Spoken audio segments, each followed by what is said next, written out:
the heavens declare the glory of God, and the sky above proclaims his handiwork.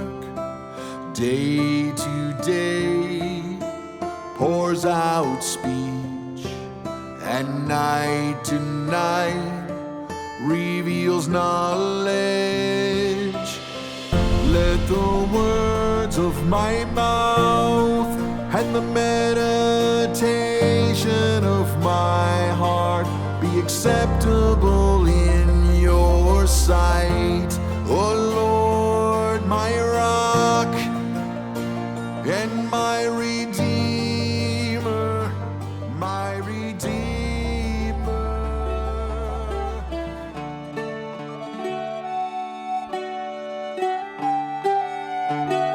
He asked life of you, you gave it to him, length of days forever and ever.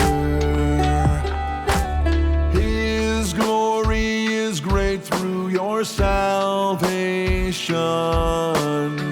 Splendor and majesty you bestow on him, for you make him most blessed forever.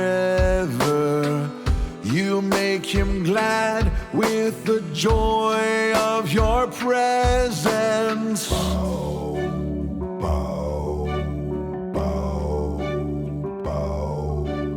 For the King trusts in the Lord, and through the steadfast love of the Most High, he shall not be moved. He shall not be moved.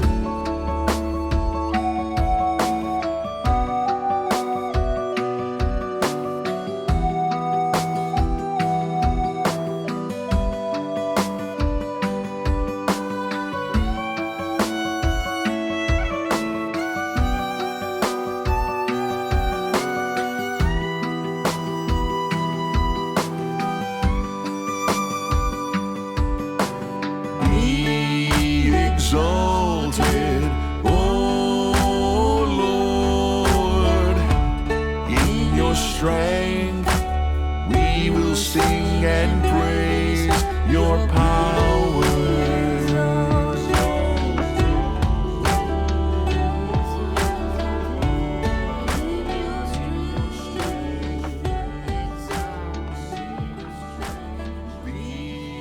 So I will bless you as long as I live, as long as I live in your name. I will lift up my hands, so I will bless you as long as I live, long as I live in your name. I will lift up my hands, so I will bless you as long as I live, long as I live in your name. I will lift up my hands.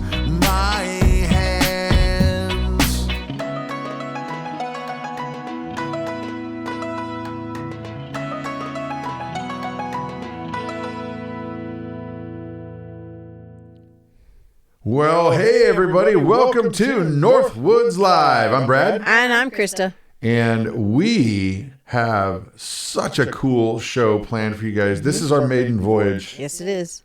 You may know us. You may have seen us on milk cartons everywhere. Probably not. No, from Big Family Homestead. Mm-hmm. Yep. YouTube has been very, very kind to us. Yes, they have. You've been kind. Yeah, let's go with that. You guys have been really kind to us and watching our crazy life. YouTube's great. YouTube is awesome. So we decided to launch a new show, Northwoods Live, here on, well, it's going to be on Big Family Homestead, but also the Country Life News Channel. And we want to highlight stuff that is positive and relevant and aspects of everything from canning food to cows. We're going to be talking about some cows today. What else we got going on? Some little pigs. We're going to talk about some pigs. Talking about pigs? Talking about piggies. And also cooking from scratch. You know, a lot of folks, they cook from a box, and that's not really cooking. That's kind of reheating. But I want you guys to make... Whoa. Sorry, I just kind of threw that out there. I guess we're not going to be positive. So, we're gonna cook from scratch. Well, we're not today. We're not cooking from scratch, but that's what we show you, how to cook from scratch using ingredients that you have in your kitchen. So, since this is a live-ish show, because sometimes we're going to have bits that are pre-recorded, sometimes it's going to be actually live right here in front of you. But the cool thing is, regardless of whether it's truly live or half not live, you can still make comments because we're going to put this out as, what do they call that? A premiere. Mm-hmm. Yeah. So you can make comments, jump into the conversation, and don't forget, folks, if you want to be on the inner circle, jump over to the Patreon channel on Big Family Homestead. Yep. We share the dish there. Oh, yeah. Patreon. Links down below. Yep. So first things first, I think we need to talk about bees. Bees. I like bees. Let's talk some bees. All right, here we go. All right, ladies and gentlemen, this is a special moment. We have got Greg and Susan. These are beekeeping wizards. Well, I don't know if I'd use wizard. They're awesome at beekeeping. They've got their own beekeeping business. They do all kinds of conferences, all kinds of teaching, all kinds of education. But the single biggest thing I think that's really important to know about these folks is they love God. They love God, and every bit of that spills into beekeeping and back and forth. And let me tell you what, I am super excited to talk with them today, not because of a beekeeping business. We'll chat about all that. That's going to be awesome. But how what they do connects with what he has asked us to do, and how we're learning about our environment and how much he actually loves us through beekeeping. And you may say, Brad, you're nuts. How can I learn about God and how much he loves me through watching this flying bug? And okay, there's the prequel. Hey, Greg and Susan, how you guys doing? Good, Brad. Thanks for having us. It's great seeing you here. Man, I am excited to have you, because honestly, you guys are new to me. I happened on your channel because of a friend of mine who's a beekeeper who's absolutely fanboyed out. He just loves you. Dan, thank you. Shout out, Dan. Yeah, and I wanted to reach out because to me, when we talk about keeping bees, there's all the big obvious stuff, like all the clothiandian and bear science and all of the things that are pushing against pollinators. And I do want to talk about that, but let's start like this. Why did you get into bees? What was it that triggered you to go, you know what? I'm going to risk getting stung. I'm going to risk all this stuff. Why did you guys want to get into beekeeping? What a great question. I first I like to say every great idea has came from God, but Susie has been the one to actually bring it to the family. So every great idea, everything that we've ever done well here is because of her.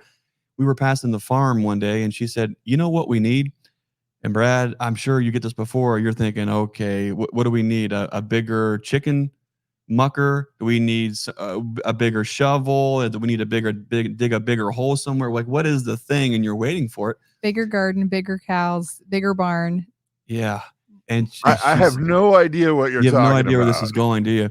And she said, we need bees. And I look over and I'm driving, I'm thinking, what, bees? I'm thinking, okay, we're crazy enough. More coffee. Yeah, cheers. Yeah. No, bees. I have the same story, but keep going. So, all right. So we do that. And I'm thinking, I mean, Brad, we're a large family. We raised 7 kids here on the farm. When we first started bees, of course, we hadn't had all the blessings quite yet. but it was, you just know, fellas, if you're married to a Proverbs 31 woman and God is working in your life, when you hear God speak, you just know. And when she said that, I'm like, okay, well, let's figure this thing out. And so we got started with bees all those years ago. We actually were in a situation where, burning the candle at two ends, Brad, I got into a bad accident that I shouldn't have walked away from, and God spared me. And in that moment, when the truck is up in the air, it's airborne, and you can feel all that momentum and velocity. Life is flashing in front of your eyes, and I'm seeing all my kids. I'm seeing my wife. I'm asking myself, have I laid the groundwork? Have I trained the kids in the way that they should go? Are they going to be okay without me? Are they going to be able to pay their bills? Are they going? Have I done everything right? Was I da da da da? And all these things are flashing right in front of you. Do do do do do do do do. Next thing you know, I'm getting cut out of my truck. And long story short, God gave us a second chance at life. And at the time, we were living a life, credit cards maxed out, living way beyond our means. We were living what we thought was the American dream, and it turned out it was the American scheme. We were living, everything was going wrong, and God gave us a second chance, and we decided, let's get these kids, let's get us, let's get back out to the land, let's start over, let's plant these roots that have long and meaningful and eternal fruit. And so we decided to come out here to the homestead and figure all these things out right along with the kids, and throw all these things against the wall: chickens, turkeys, pigs and cows and rabbits and cats, lots and lots of cats. Yeah. Ooh. And bees was that one thing. So long story short, Brad, bees are sort of your fault, aren't they? In the most beautiful way possible. So Susan, then what was the trigger for you? You're just driving by, you see these hives and go, man, we should do that. Was it more, okay, here's the real question. Was it more, well, we're going to need this when we move out to the country because bees are very useful and they make honey, and honey is great for a lot of things? Or was it something different? It was health. I was seeing health issues in our children and in ourselves.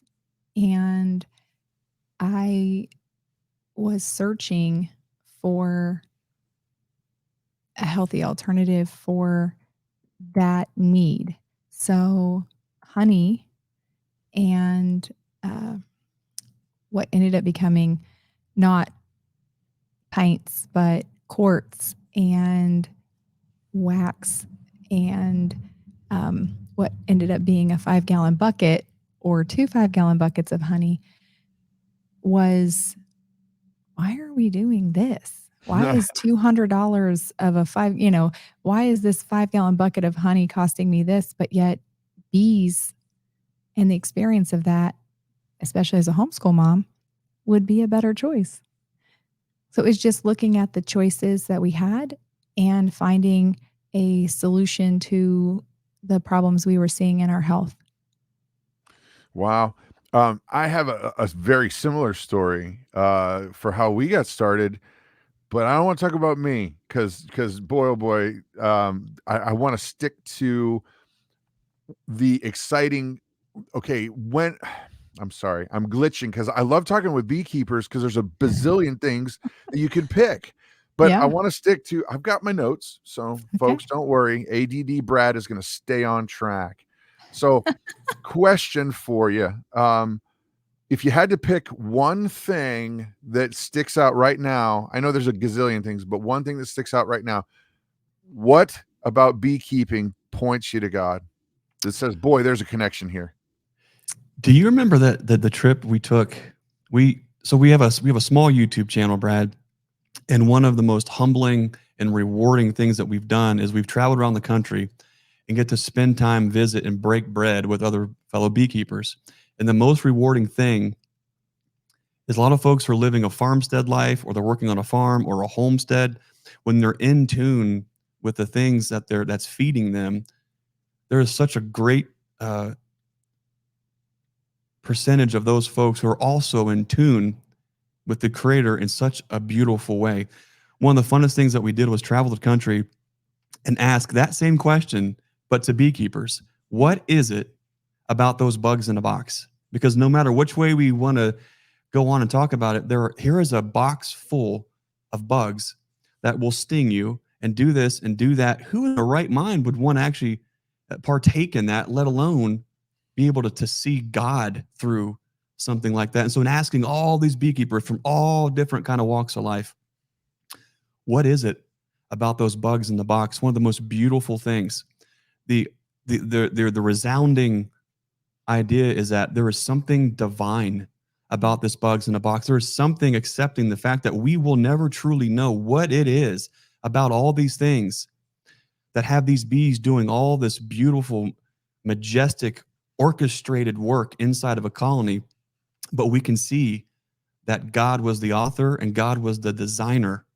And there is such a beautiful divine order amongst all of that chaos. When you spend time inside of that colony, the sight, the smell, the frequency, everything about it, a lot of folks have found incredible healing through beekeeping, no matter where their heart and where their mind is, because it puts you in a position where you have to nearly humble yourself. Yeah.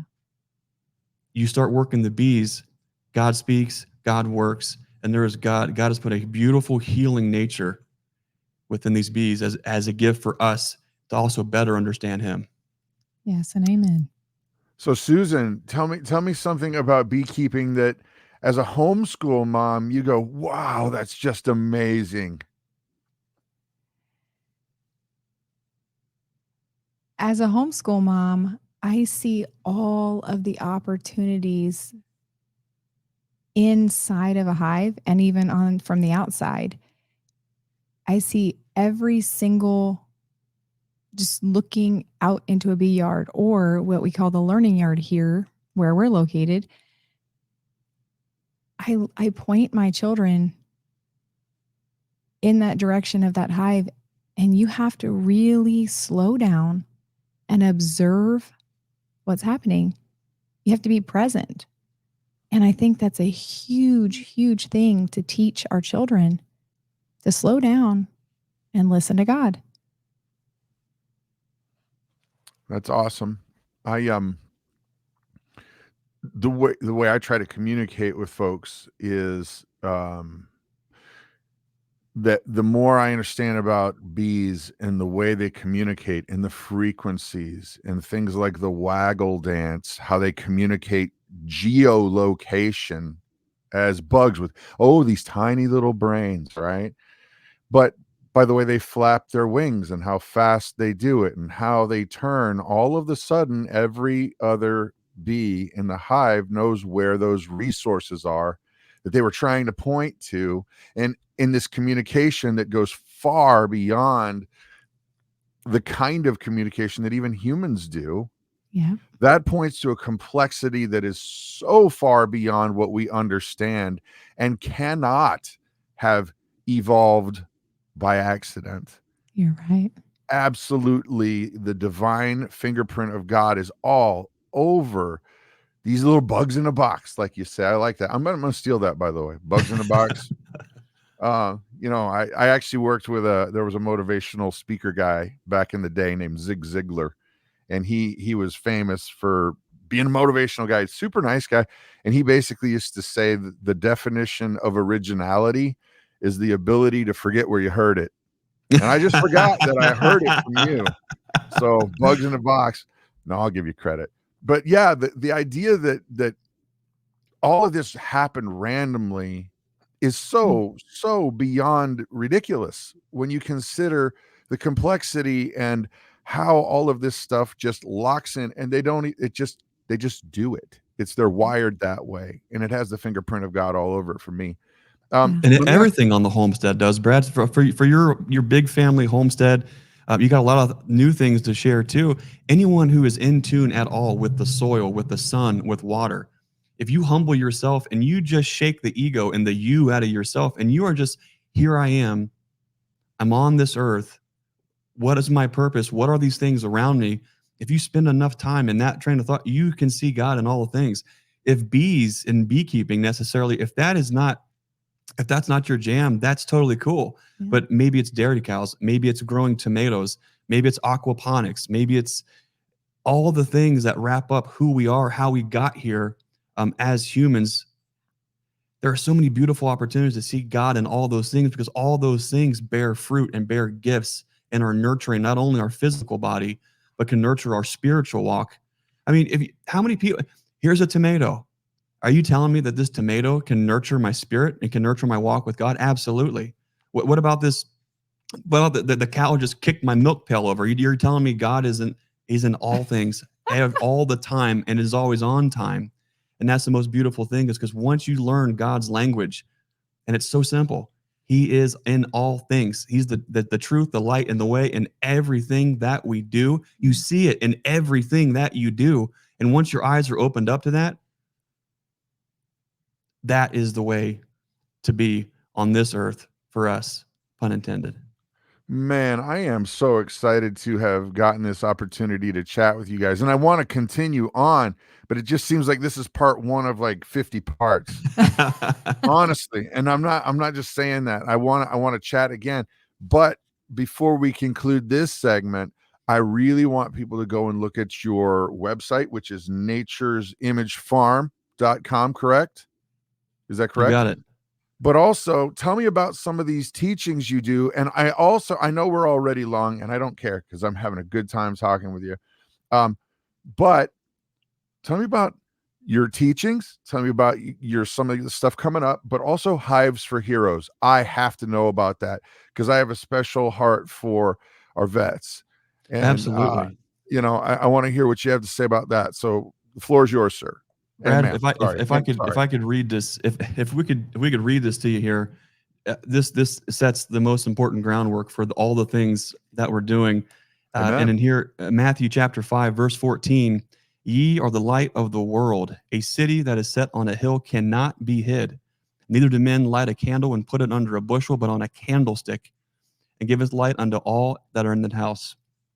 Let your light shine before men, so that they may see your good works and glorify your Father who is in heaven. And that is why we do what we do. We were blessed with the opportunity. We just got back from a beekeepers conference in Missouri, in the St. Louis area, where we were sharing swarm management and rearing queens and all these things. But the lens is through, as a beekeeper, we see God in all those things. We're really excited about an upcoming beekeepers conference up in the Wausau, Wisconsin area. It's going to be a lot of fun. Hold on, my friend, because you just made enemies right there, because it is not Wausau. Oh, no. How do you say it? Say it. Wausau? Wausau. I said, I don't think you're going to say it right. No. I'm sorry. I had to help you out there. Thank you. Oh my gosh. Thank you so much. 10 more people that are now going to come to the conference. So now, the last thing we want to do is defend the good folks at Wausau. Wausau. We're really excited about going up to Wausau, Wisconsin, and visiting with some amazing beekeepers in that community here soon, Saturday, March 16th, 2024. For more information, visit cwbees.com.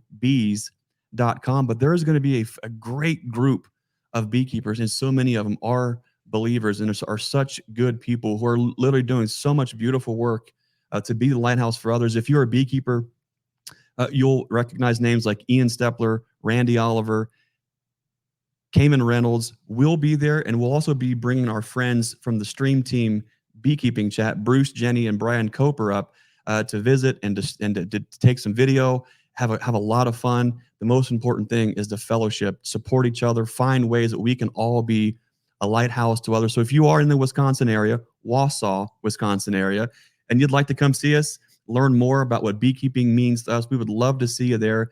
Check out cwbees.com this March 16th, 2024. Brad, it's an absolute honor to be able to not just share things that we're passionate about life, but share the things that are going to make a difference eternally.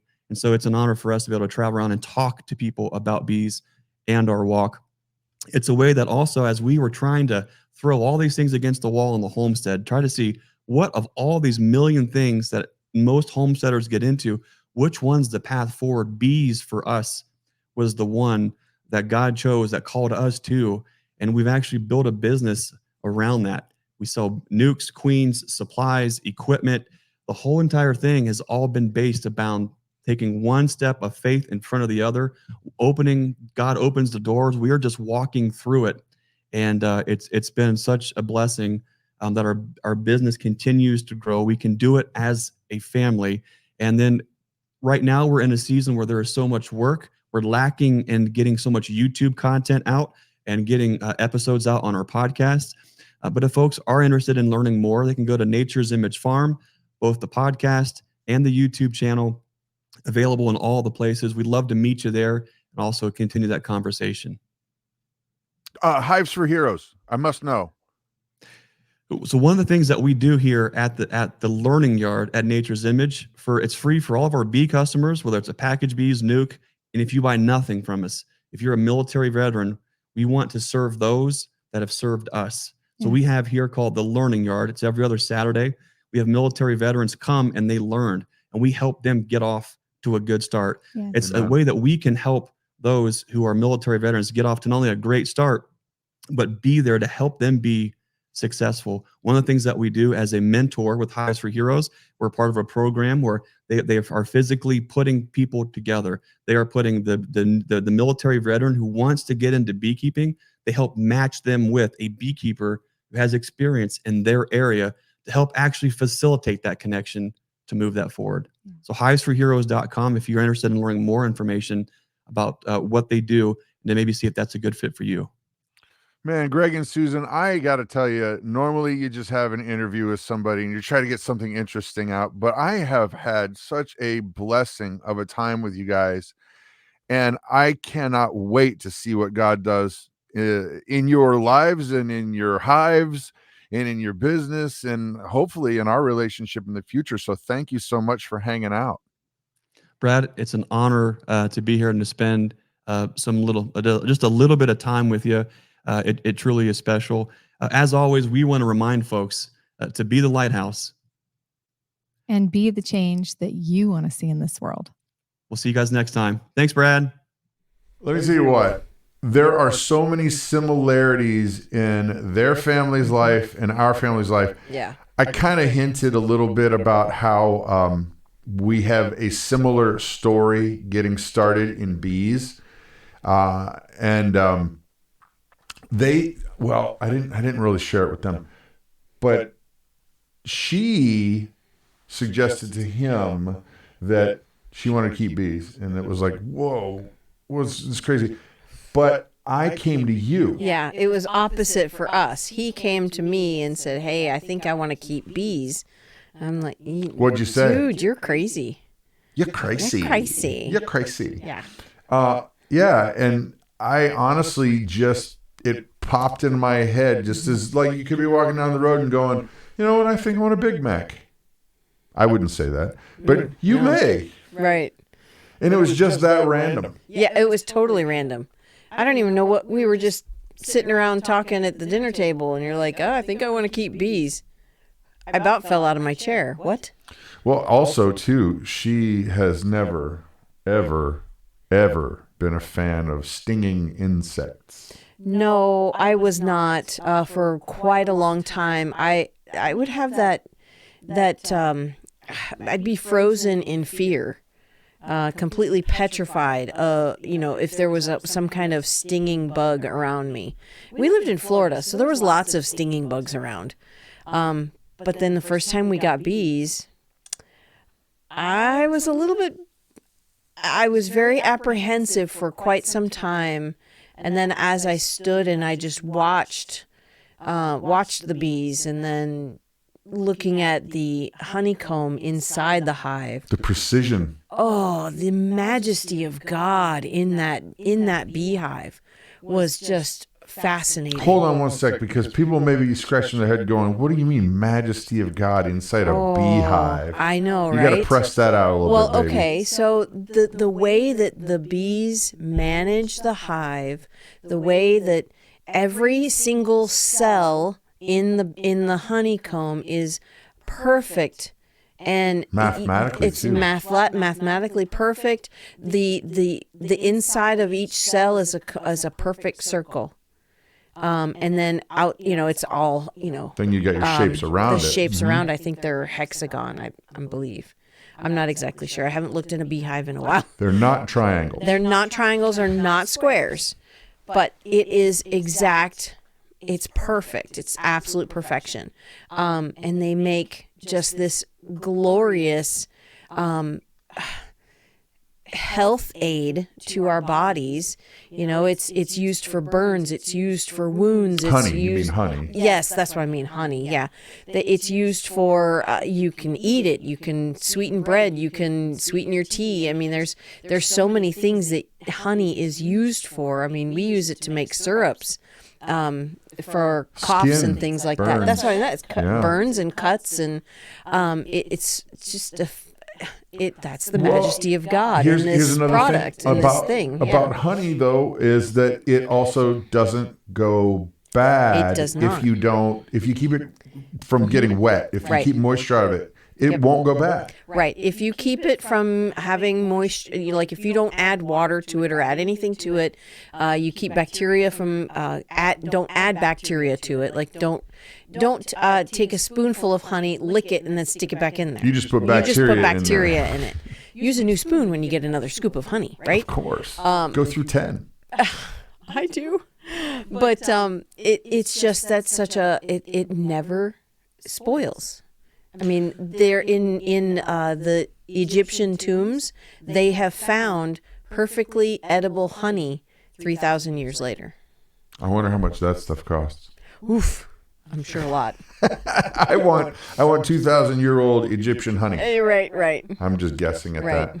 You know, a thing that does amaze me about bees, and I can't remember if we talked about it in the interview. So if we did, forgive me, because I'm blown away by this.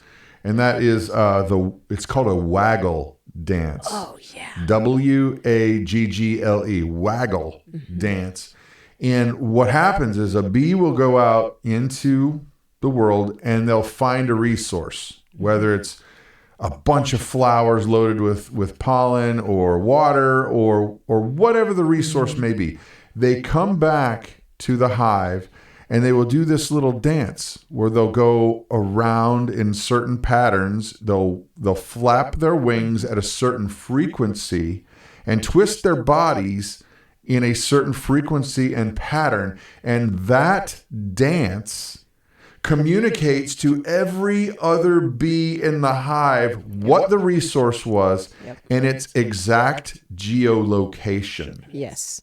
It's fascinating to watch. It really is. And they all know it. Mm-hmm. It's, you've heard of the term hive mind.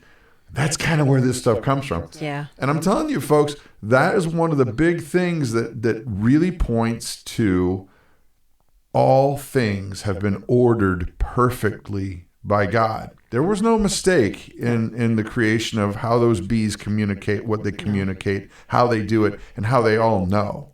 Mm-hmm. Bees are fascinating. They really, really are. Now, don't forget, there is an upcoming bee conference in Wisconsin. Yes. And I have got the information in the video description down below. Don't forget to go check it out. Yep. Even if you're mildly interested, beekeepers, okay, here's a warning. Come on in. Come close. Ready? You ready? Beekeepers love to talk about bees. No way. I mean, love to talk about bees. Yeah. Beekeepers are very passionate about bees. They really are.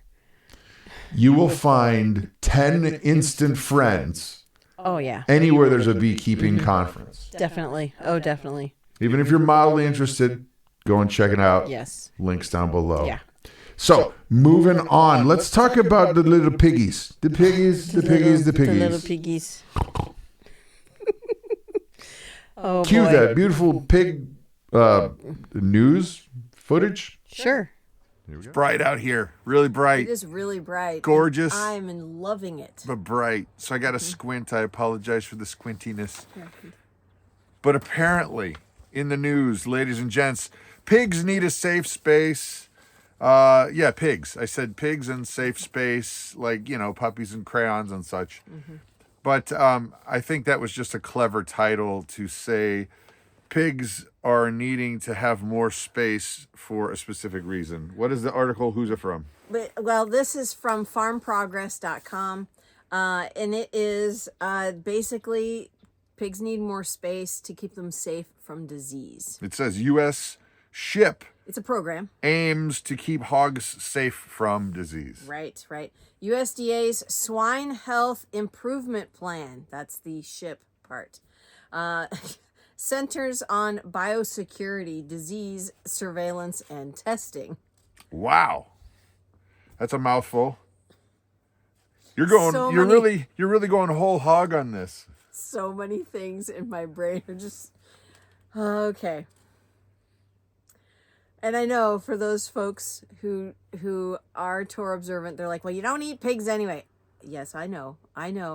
This is just the article. I thought it was really hysterical. So, Safe Space, the U.S. SHIP program, is working to protect hogs and U.S. trade if a disease outbreak occurs. Sorry, I can't keep. Another security measure for some states, such as North Dakota, is space and low pig density to help minimize disease transmission. How can the nation's hog producers keep disease such as brucellosis, swine influenza, African swine flea fever out of their barns? North Dakota State Vet says programs like the U.S. Swine Health Improvement Plan can help. The USDA reached out to industry and they started working together on an approach of how we're going to deal with the African swine fever. Modeled after National Poultry Improvement Plan, NIP. No, it's NIP? not. No, it's NPIS or IP. It doesn't matter. Would the turkey version be tuck? Nip and tuck? Yes. Okay. Yeah. Got it. So they work to establish a platform safeguarding and improving and representing the health status of swine across farm sites and supply chains and stuff like that. So, you thought we were kidding with the ship thing? These people are full of ship right there. It says so. Mm-hmm. So, go ahead. Sorry. So, bottom line, what I'm seeing is they're wanting to have more space for quarantine. That if there is any kind of disease that appears, that they need to get space for the pigs. This is not an emotional pig. No. You know, I feel bullied, so I need to be over here with some puppies and kittens. That's not this. No. This has to do with quarantine. Well, I think it also helps that if the pigs are allowed to have more space where they are being raised, then there will be less chance of disease as well. Well, okay. My opinion on the matter is this. Sorry. What? I'm just anticipating what you're going to say. I'm actually going to be serious. Oh, okay. I understand that farmers have got to turn a profit. Mm-hmm. I do. I promise you, I do. But I also think there's probably better ways to be a little more humane in the way to treat these animals, because they are animals. Right. Now, just because we choose not to eat, pork, that doesn't change my opinion on this. Right. It is still a living thing that God created, and we should treat it with respect. And if you've seen the way that big commercial producers do their thing, I think there's probably a lot better ways that you could do to still turn a profit and be a lot more kind to the animal. Mm-hmm. By the same token, when people are full of ship, when the government gets involved, I go, I'm not sure, because it generally ends in not very good things for the animal, not very good things for the farmer, right, and most certainly not good things for the customer and consumer. So I would say it sure would be nice if they could turn a profit while still being kind to the animal, treating the animal humanely, yeah, but not forcing it by the hand of the government on the farmer either. Right, exactly. Exactly. Let's chat, shall we?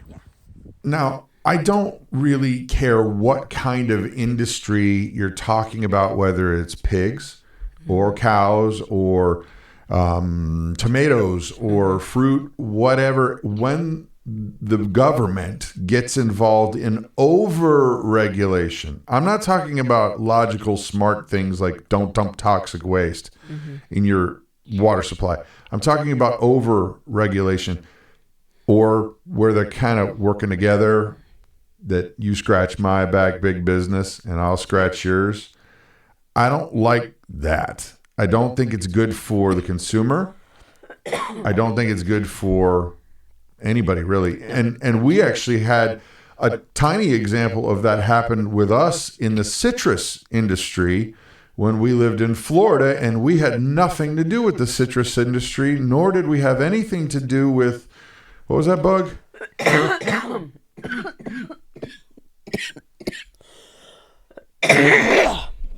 Sorry, I was trying to. Can you cut it? Yes. I was trying to.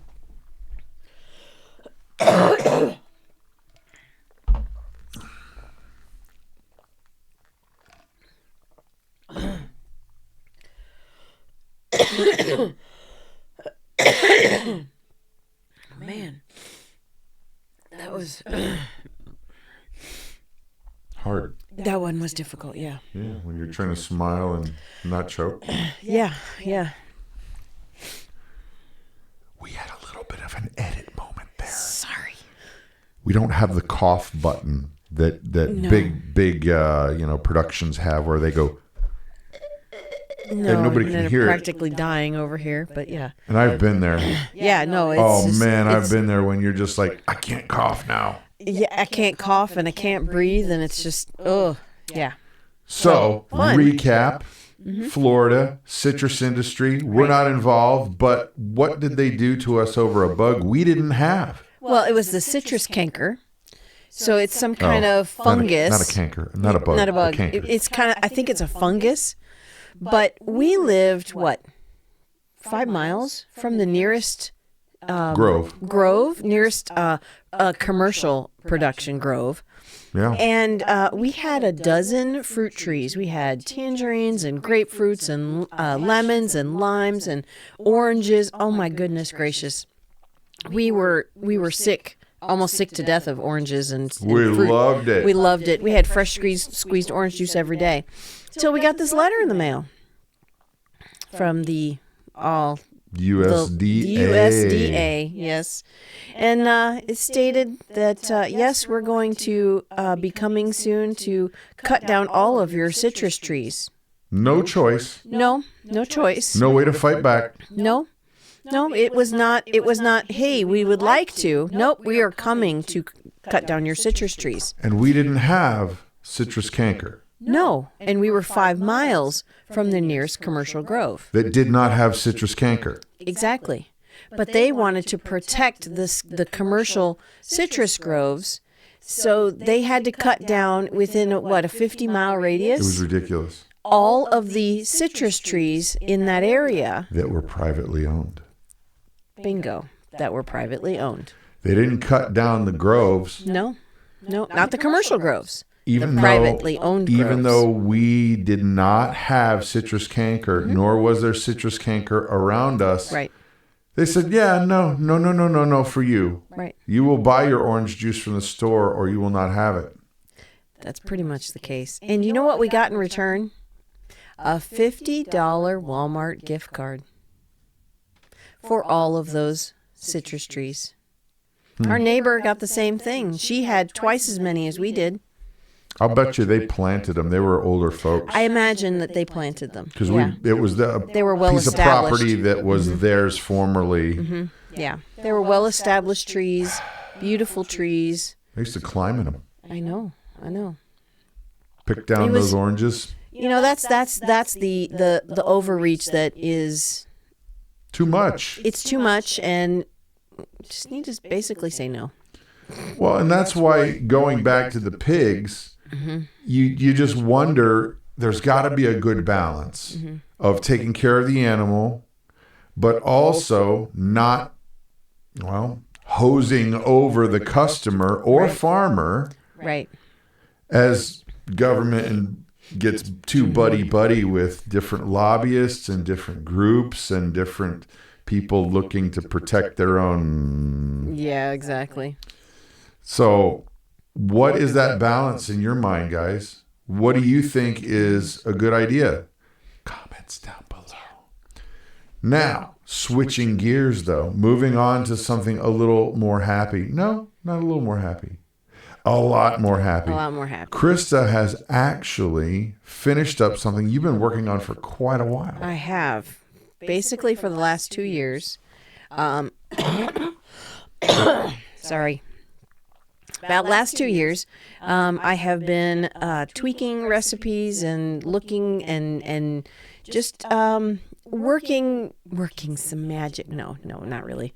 Just trying to figure out the best way for certain recipes to work that our family likes. So we've compiled this cookbook. I've typed it up over the last few weeks, and there are some really, not some, there are I can't say that. All of those recipes in this cookbook are absolutely delicious. We have tried them all. My family, my poor family, have been guinea pigs. Speaking of pigs. Right. They've been guinea pigs over the last several weeks, several months, years, actually, trying to figure out these recipes. And yep, delicious recipes that are super easy to make, that are with simple ingredients. Now, this cookbook is on sale now, and there is a link down below. Yep. Are you putting it on sale? Or you're waiting? We can. No I coupon guess. yet. Not No, yet. I mean, we just released it yesterday or on Wednesday. We got to sell a few. Yeah, I know we got to sell a few. Come on, folks. Well, okay. Where I was going to go with this is that it's the biggest one you've done yet. It is the largest one. It is nearly 200 pages. Yes. And if you really want to get into more healthy, not super healthy, because everybody's different. It's crazy. It wouldn't matter what we say. Somebody's going to go, well, you can't have that, or you shouldn't have tomatoes, or you shouldn't have this, or wheat's bad for you. Somebody's going to say something, and so it's like, that's why we said healthier. It is a healthier recipe or cookbook, where there is, you can, if it has, say, brown sugar in it, Tweak it. use a different sugar. I did give options next to a brown sugar. So if you like to use brown sugar, use brown sugar. If you like to use coconut sugar, use that. If you want to use honey, use that. Or you can use stevia. It's all a preference. But we have tried them with several different sweeteners, several different thickening agents. So like if you're wanting to, instead of using flour, you could use cornstarch or arrowroot flour. There's different options, and they're all in there. There's lots of seasoning recipes. There's lots of sauces, dressings. I love to make homemade dressings. I don't really like to have, the big bottles with all the nastiness in them, so we make our own dressings. What else? There is, the toothpaste recipe. I love this stuff. This is not food, but it is super useful. There's some extras in there, but yeah, the toothpaste is my favorite. She really loves the toothpaste. I have stuck to the healthier stuff you can get that's got over-the-counter stuff. Neem oil. Yeah, you like that one. Yeah, but everybody else in the house prefers what she makes, and they have a choice. Yep. And so I just think it's great because no matter what, we're gonna be able to brush teeth, even if the zombie apocalypse happens. Yeah. Teeth brushing will still happen. Yep. And the recipes, like we've been saying, are more healthy. There's nothing from a box in there. Right. The only thing that could possibly be from a box is if you buy a box of noodles. Well, that doesn't count. That's what I mean. That's unless you want to make noodles yourself, which is great. Then you can do that. So there's link down below link in to the get description. that cookbook. Yes, it is. And not only will you be getting amazing and awesome recipes, you'll be encouraging her to keep going. Yeah. So, Yeah. This is our 5th cookbook, by the way. Our 5th cookbook. we need to compile them into a mega book. I know. I've thought about that. That would be, oh my goodness. That would be the book to publish. Maybe in the future. But if we ever did, anybody that bought it, we'd figure out a way to give you a discount. Yeah. Oh, yeah. So cookbook. Now, we need to get back to the farmy stuff. Let's talk about cows. My favorite topic. I love cows. Our cow Dottie. She's getting ready to have a baby. Yeah, cow. Dottie and Honey are both getting ready to have their babies. This is not about Dottie or Honey, except for the fact that they are actually Cows. Yeah. Holy cow. Christa has some numbers on what's going on in Wisconsin, and my suspicion is that it's not just a Wisconsin issue, but if I'm going to hear you correctly, you're going to tell me that the number of farms is going way, way down. Cows are going up. The milk production is going up. But overall, that could be a problem. So you have some numbers? I have some numbers. Yep. Lots and lots of numbers. So in 1994, there were 29,000 dairy farms in Wisconsin. Okay. They were milking an average of 51 cows on each farm, making 15,000 pounds of milk per year. Well, 30 years later, today, as of January 1st, there's only 5,600-ish farms left. Herds, I should say, not farms, herds. That's even 455 fewer farms than last year, okay?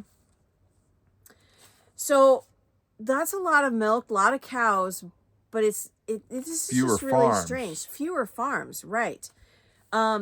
So you do the math. Okay, so there was an average of 224 cows on each dairy in Wisconsin as of November 1st, this past November 1st. They produced 25,000 pounds of milk per cow in 1 year. What? It has increased. The milk production from each cow 30 years ago has jumped up 10,000 pounds per cow. Okay, so there's a lot to talk about in here. Yeah. Wow. Let's talk first things first.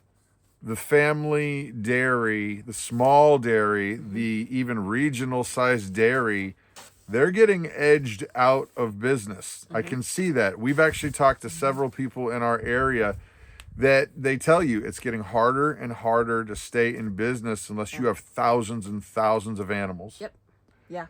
And it's because of the way that the government is regulating things and the way that you can get more output per animal, but then that means you have to have more everything. It gets bigger and bigger and bigger. You have to have more fields to feed them. You have to have more room to house them. And it's my understanding that they say that unless your dairy is big and growing, you get edged out. Yeah. Yeah. So, but now the animals, though, the amount of output that has gone up, I got to be honest, not a dairy farmer. We have a couple dairy cows, but that doesn't sound good for the animal. It does not sound good to the animal. It does not sound good for the animal, no. And it makes me think that the lifespan of that animal is not nearly as long as what it was even 10 years ago. Ladies and gents, put your comments down below. If you actually know what we're talking about, put them down below. If you don't guess at it. That just kind of makes misinformation. We're just reading from this article. Yep. So let's chat. Now, family dairies on the decline. I personally think it's a bad idea. I know that big business, big dairies generally equal a cheaper product for the consumer on the other side. But it just seems like we're going to pay for this. Somehow, I can't put my finger on it just yet. But as a society and as local communities, I just have this nagging feeling that getting rid of the local farmer is a terrible idea. Well, from what we have, we live in the dairy state, right? And we have lots of friends who have dairy farms. Some have large dairy farms, some have smaller dairy farms, some have massive dairy farms. And it comes down to what the milk, not the milk truck, but the company that picks up the milk, it's what they're paying, what they're willing to pay for the milk. Per pound. Yeah, per pound. It goes by pounds here in Wisconsin, not by weird, gallons. Yeah. Right, which is a very strange thing, but it's probably easier to weigh. You bring in the truck, you know the weight of the truck, you bring in the truck, then you know how many pounds it was. True. But and then, actually, well, go ahead. Sorry. So that is probably the bottom line with family farms. If a small family farm who's milking, say, 50 to 60 dairy cows a day, they can't make enough to provide for their families, because the amount of money that the company is paying the farmer is about $2 a gallon, $2 a pound Currently. Yeah. No, I'm sorry. It's $2 a gallon. See, I'm thinking of it differently, but they do pay them by the pound. But there's 8 pounds in a gallon, so it's. Is there? Yes, it's $2 a gallon, which is 8 pounds. So it's still. I'm confused. I know it's very confusing, but so it's $2 a gallon that they're getting paid for milk that they're milking. So if they don't, that they're milking from these cows. So if they don't have enough cows to produce enough milk for their family, they can't. It doesn't pencil out. You know what I mean? Well, and then you need more fields to make more hay, right? Which means you need more tractors to manage all that. You need more. I mean, there's one of the things that dairy farmers deal with is, what do they call that gigantic poop pit? What is that thing called? I forget. Oh, it's a manure pit. Manure pit. There is so much legal stuff that goes into even having a manure pit. And they got to put it somewhere. Right. They're not like just taking it and pumping it out. I mean, some guys have deals where they can actually use it for fertilizing fields. But the legal stuff that's involved makes it less and less profitable. Yeah. So if you're a bigger dairy, then you have far more poo. Well, yeah, but you also have more regulation that sides with you because you're bigger business, more taxes. It's just crazy, honestly. And these bigger farms, they don't use the land for their cows to be outside. They use the land that's around their barns for the fields, for to crops, for crops to feed the them. cows. So these said cows never go outside. Well, now that's a personal thing that we actually don't like personally, but we understand farmers got to do farmer. Right. I totally understand. I don't like it, but I understand why they do it. But yeah, these cows, they're kept inside in freestall barns for the most part. The bigger dairies anyway. For me, that is an issue. Yeah. Because I just don't think you should treat animals like a tool. But again, I'm not a farmer like that. Right. I understand you got to turn a profit. I just do think that there are better ways. And here you go, ladies and gents. If you don't know who this guy is that I'm getting ready to tell you about, you need to research, because he has figured out a much, much better way to turn a profit, at least on a small level. You know, you're talking local family farms, you're talking regional sizes, and better for the environment, better for the animals, more diversity, biodiversity. And I think you know who I'm talking about. Joel Salatin. Oh, yes, definitely. He's got it figured out. Yeah. And it's amazing, his system. And I don't want to give away too much, but one animal will follow the other animal, will follow the other animal, and they do rotational grazing, rotational crops, rotational animals. Yep. And they can turn a much higher profit In a smaller area. keeping the animals happier and healthier. Yep. Yeah.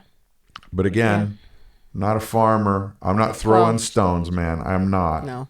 We are kind of farmers. We raise animals but we don't grow crops because we lack the space for crops. Well, and the infrastructure. Yeah. But anyway, what are your thoughts? Put them down below. Chime in. Just be nice. As long as you're nice, even if you disagree, that's fine. Just disagree kindly, and the comment will stay. But if you're a nasty, wasty skunk, then you know what? It's just going to be gone.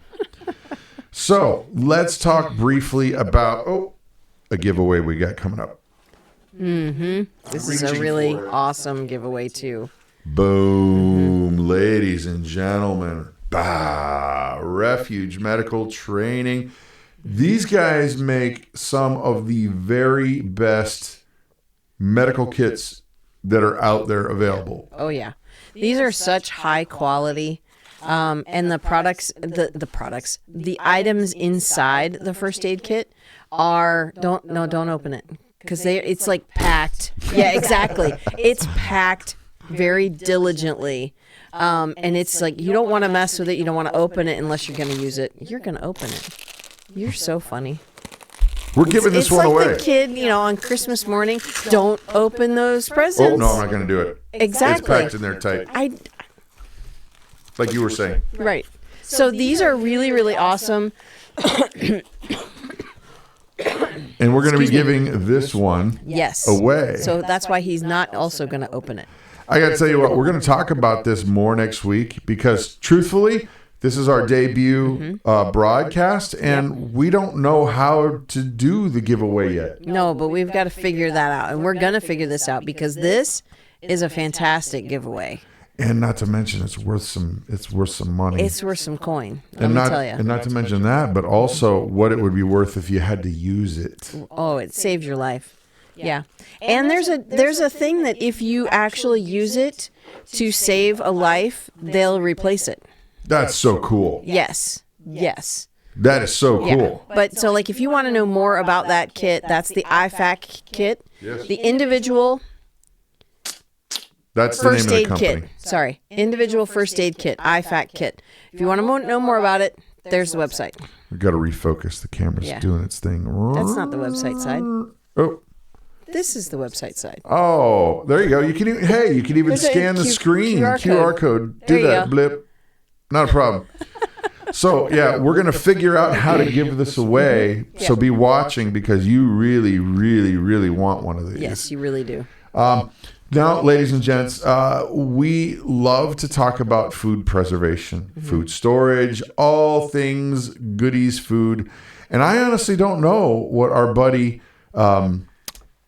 Jeff, who owns J. Lar Valley Whole Foods, we're going to be dealing with him next week. Yes. Yeah, we're going to talk to him next week. We ran out of time this week, so. We did. So I truthfully hope that you've enjoyed this show. Yeah. If you have, don't forget to put a comment, like, honestly subscribe, hit the bell. We've been having problems with the verification. Notifications, yeah. Notifications are not being sent out, so please check the bell. That would be really, really awesome so that you know when we go live or when we have a video that comes out. Also, if you like this video, please, please, please, please share it with your friends. Share it with your friends. Share it on your Facebook or social media or wherever. I don't even know them all anymore. So, amen. Yeah. So, ladies and gents, you guys have a great day. I was going to say night, but I don't know when you're watching it. Blessed and amazing day. Not great. Blessed and amazing day. Or night or morning. If I don't see you, good afternoon, good evening, and good night. All right. Have an awesome day, guys.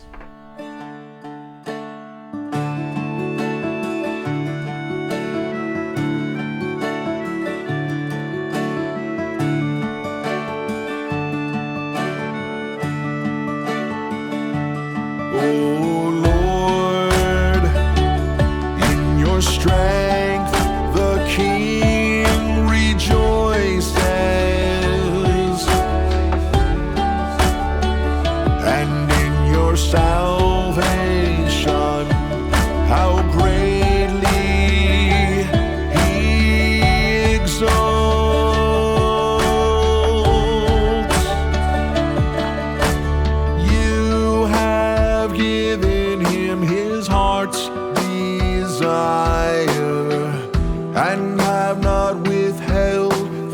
request of his lips.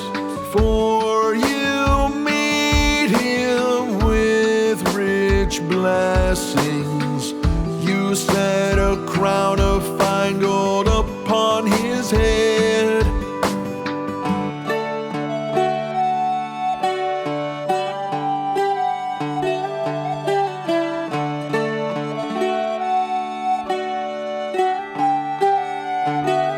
He asked life of you, you gave it to him.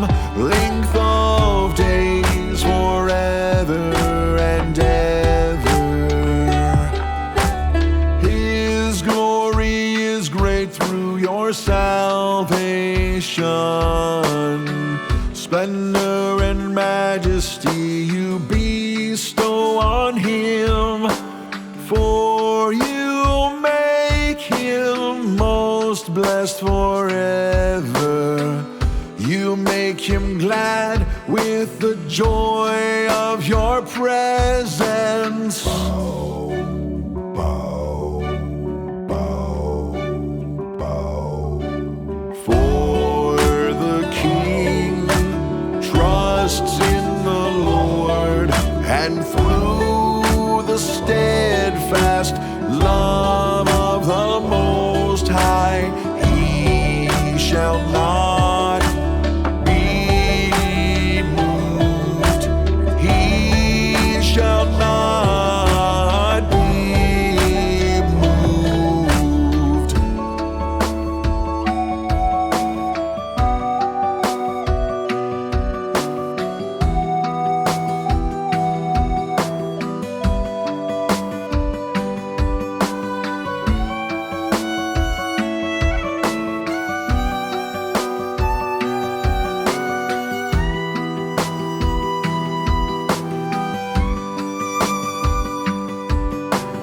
Be exalted, O Lord, in your strength.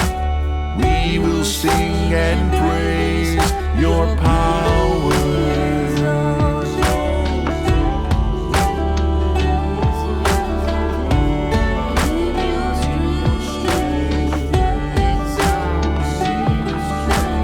Be exalted.